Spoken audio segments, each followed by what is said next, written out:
I, 23, male, recently got engaged and broke my engagement off in a span of 2 weeks. My fiance, Riley, 23, female, hooked up with my older brother, Adam, 27, male, on the night after our engagement, and my disgusting brother tried to rub it in my face to make me feel bad.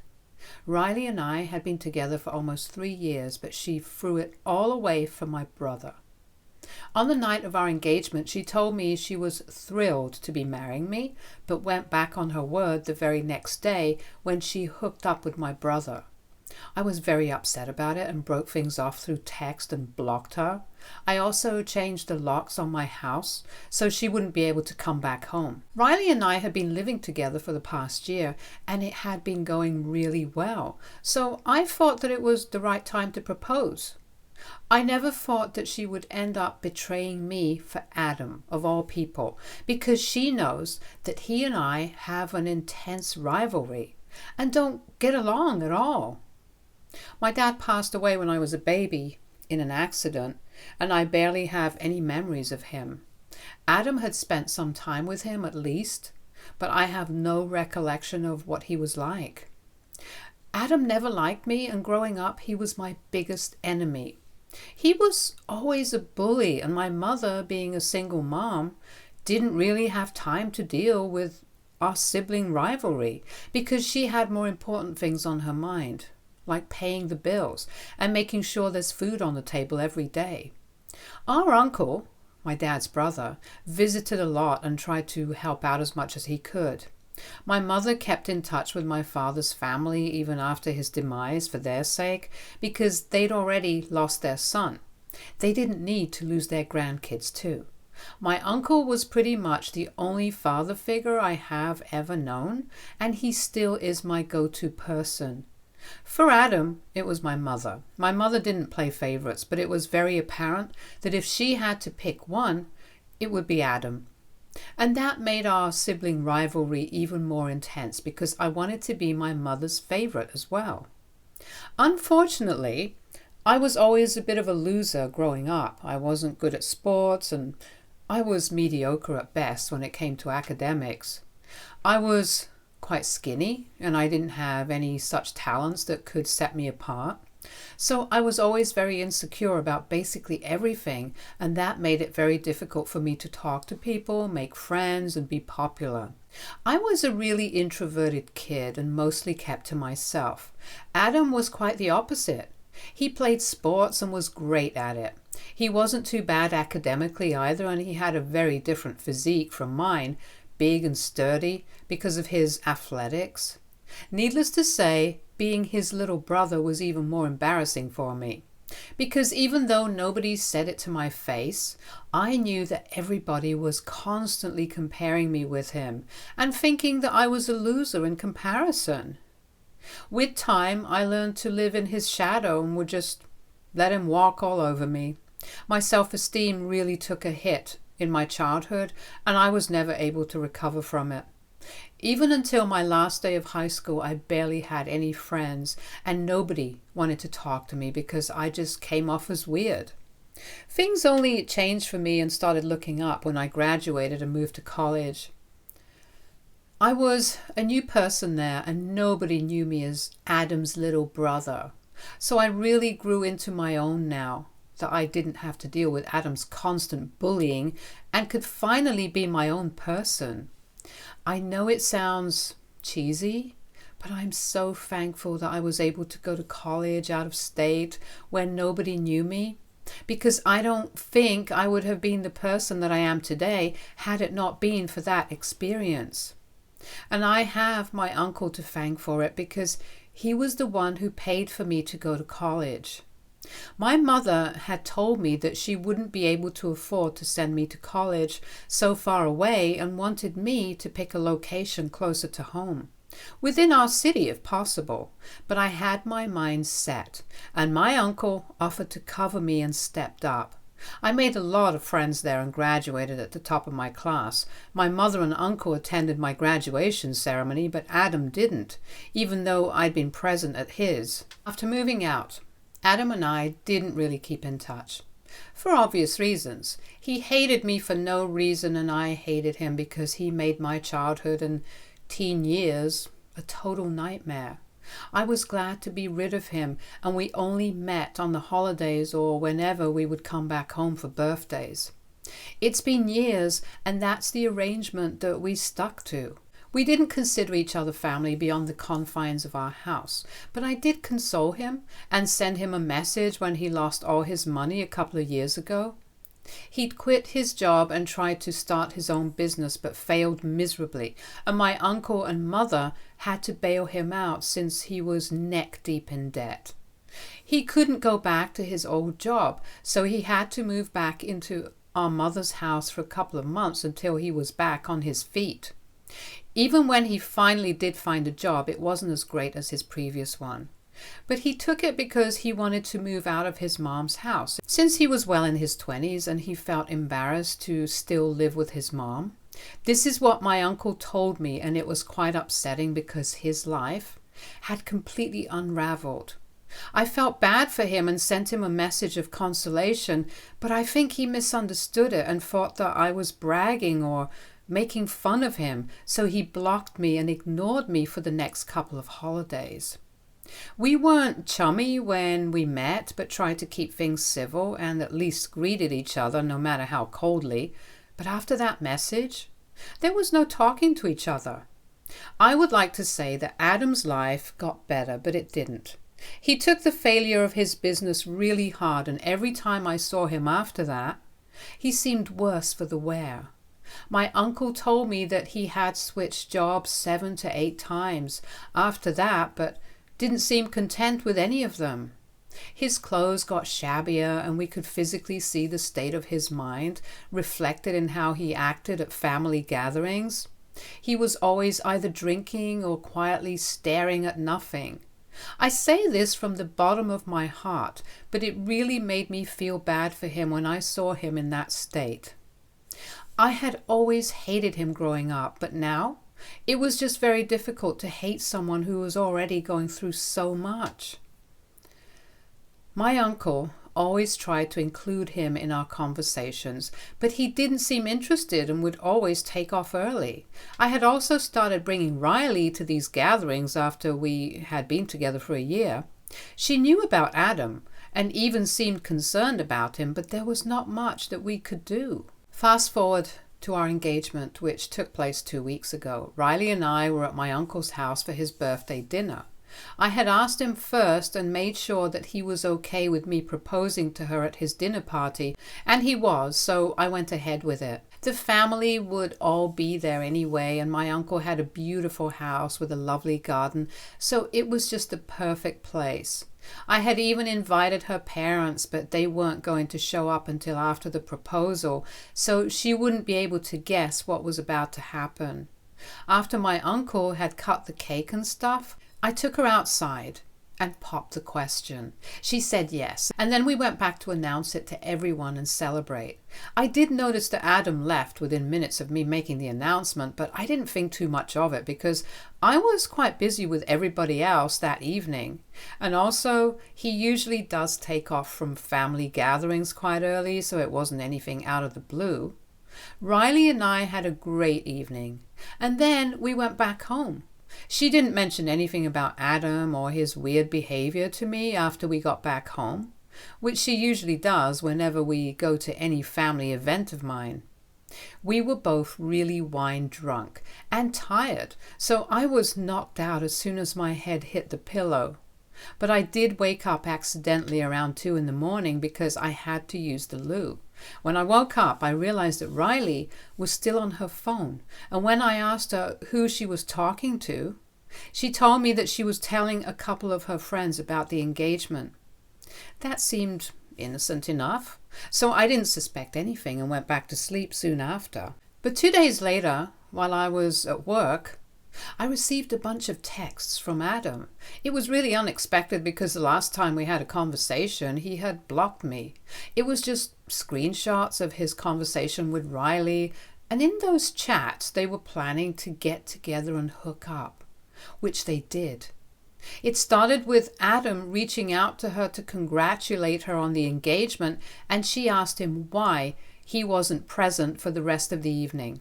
So he told her that he was just upset about a lot of things and wanted to get out of there while he could, because he didn't want to intrude on my happiness.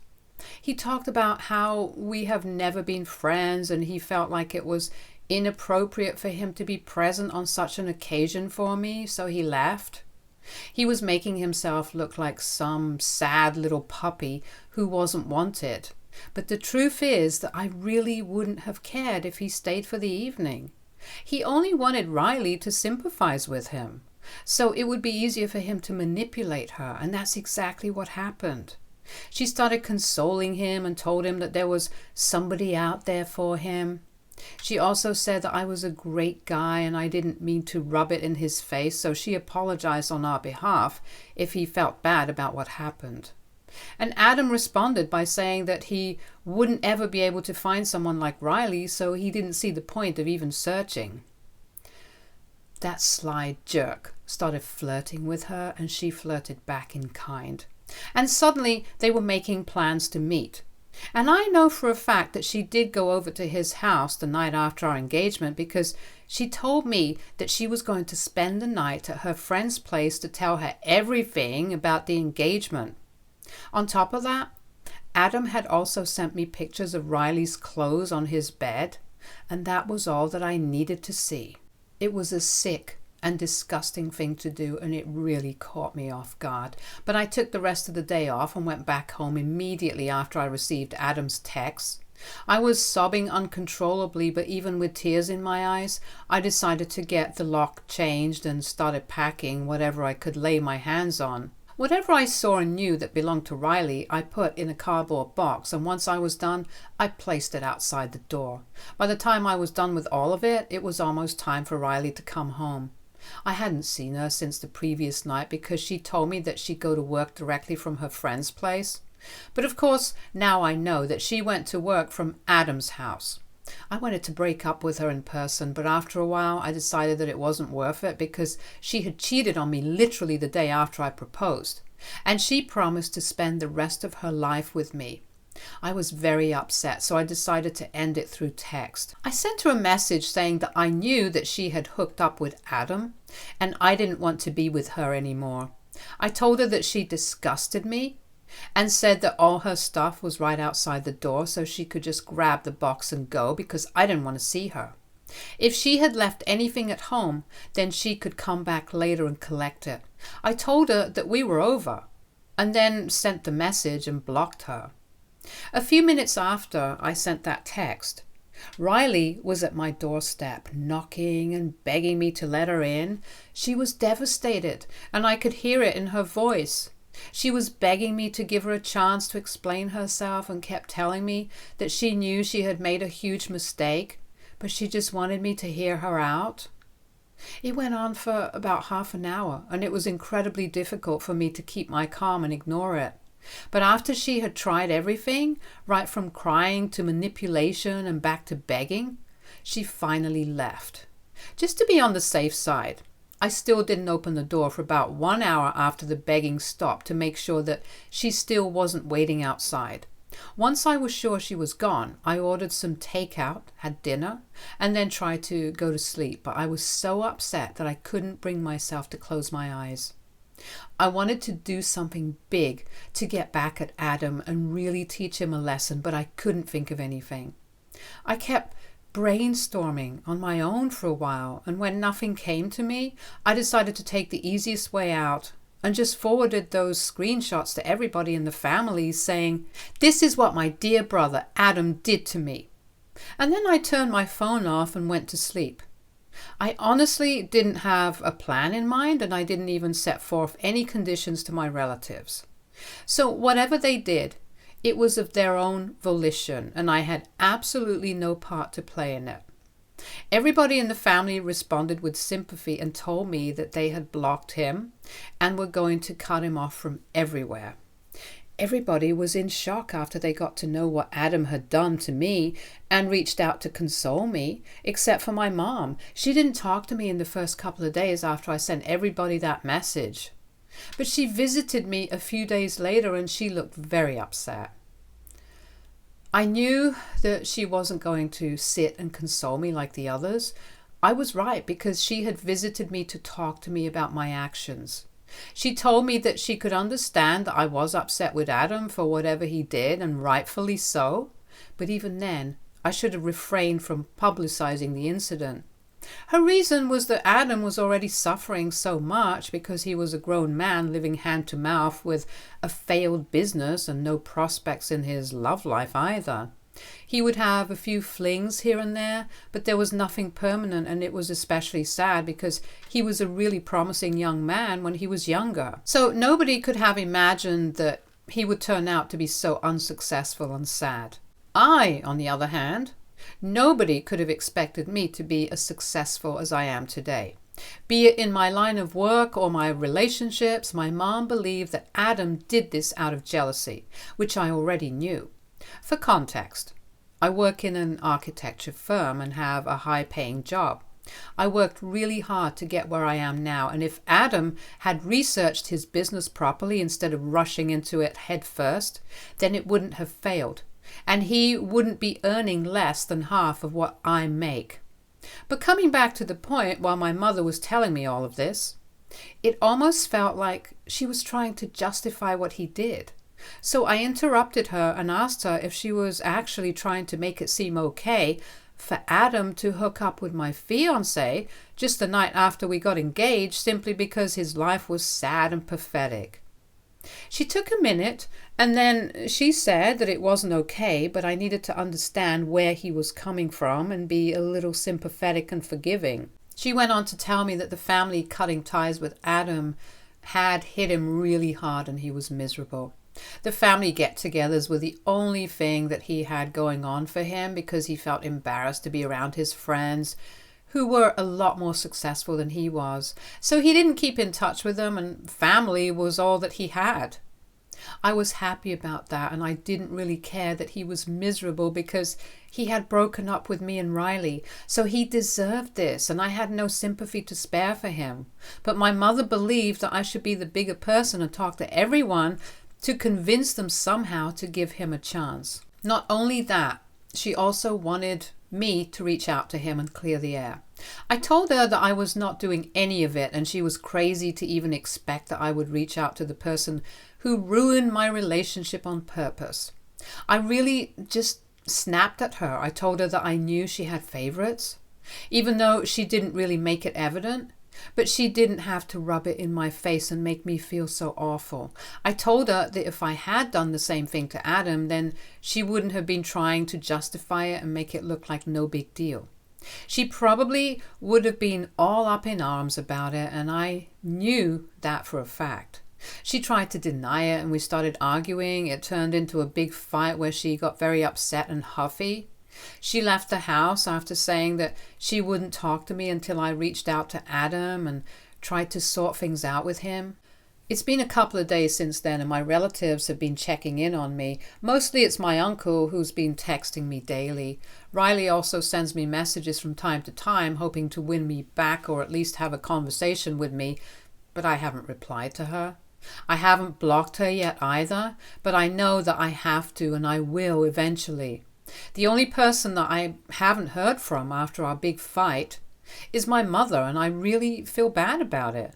I already mentioned that I knew my brother was her favorite because they always seemed to have some inexplicable bond, even when I was a kid. But my mom never played favorites. That's up until now, at least. I just feel very confused about what she said. I am content with my life right now, and it's not like I'm depressed or whatever, but I do want my mother in my life. But I don't think I agree with her opinion on the whole Adam and Riley situation. So what do you guys think? AITA for sending my family proof of my brother and my fiance cheating on me? Update 1. The people have spoken and people have been heard. Thank you so much for all the comments on the original post and for reading through it so patiently. I'm glad that so many of you had great advice for me on what to do next and reassured me that I wasn't in the wrong, because my mother saying all that really made me feel that I was somehow out of line for what I did. But evidently, that's not the case, and I have no need to reach out to anybody. I also spoke to my uncle about what my mom said. I hadn't told anybody earlier because this was kind of personal, and I didn't want to discuss this with other people. But my uncle is family, and I felt considerably better after speaking to him. He told me that he had also noticed my mother always favored Adam over me. It wasn't always very obvious, but it was definitely there, and anybody with a brain could tell that she had a favorite, and it wasn't me. He told me that he really felt awful about what happened with me because he knew how strongly I felt for Riley, and yet she didn't think twice before hooking up with Adam in spite of knowing about our relationship. It was upsetting, but there was not much that I could do. And I was honestly kind of okay, since I think that I dodged a bullet there. I haven't moved on from her entirely, but I know I'll get there. That's really not what I'm worried about. However, my relationship with my mother is something that I don't want to lose. But if she acts like this and victimizes Adam, then I don't see a way for us to get along or reconcile. My uncle thinks that I should just give up on it. He said that he knows my mother, and he also knows that she isn't going back down if she believes that she's right. He told me that I shouldn't hold out hope that she might come around and talk to me, because it's quite unlikely, since he has been visiting Adam almost every day ever since our family cut him off. It hurt that she was still going out of her way to look after him, even though I was the one who actually lost a relationship because of him, and quite an important one at that. But I also understand that I can't help the situation, and it is what it is. That's something my uncle taught me, to just accept things and let it go, and I guess that's what I have to do. I tried arguing with my mother and making her see sense, but she wasn't interested in the truth. She was only interested in making sure that Adam had all the support that he needed. Fine by me, I guess. Update 2. So it's been almost 2 weeks since I broke up with Riley, and she had been texting me almost every other day for about a week after we broke up. But then she just stopped, probably after she realized that begging me to take her back wasn't going to work. And I don't want to speak to her or hear her side of the story. I don't even know why she thought explaining her side would make it any better, because as far as I'm concerned, nothing excuses cheating, and that's just how it is. But she reached out to me yesterday and told me that she wanted to come by and collect some of the things that had been left behind. That's when I finally replied, because now we were getting down to business instead of our conversations, just her begging me to talk to her and me ignoring all those texts. I told her that she could come by today because I was taking a day off anyway and might as well get this over with. So she dropped by around noon, and I could tell that she was really upset. She looked worse for the wear and didn't look me in the eye even once for the entire time that she was there. I didn't say anything to her either after I opened the door and let her in. There was silence in the house while she packed her things, and I sat on the couch in the living room and avoided looking at her. Once she was done packing, she told me that she was going to leave, and even though I had a lot to say to her, I just said goodbye and then went back to my phone. She didn't deserve anything more than that. And after that, she was just gone for good. It feels weird, but in a nice way, because this just means that I don't ever have to talk to her or be reminded of her by things around the house or her messages. I blocked her a few minutes after she left and decided to celebrate by watching our favorite movie on my own. Still no word from my mother, but with time it's becoming easier for me to come to terms with it. At least now I know for sure that she wouldn't ever have taken my side here simply because I'm not Adam. So whatever I did for her would never be good enough, and honestly, I'm sick of trying. My uncle told me that he also had a fight with her recently while he was trying to defend me, and she didn't like it, so they aren't on speaking terms anymore either. I can't believe that she is willing to sacrifice her relationship with both of us just so she can continue defending Adam, even though she knows that he's a jerk. It just doesn't make any sense to me, but I guess if that's what she wants, then whatever.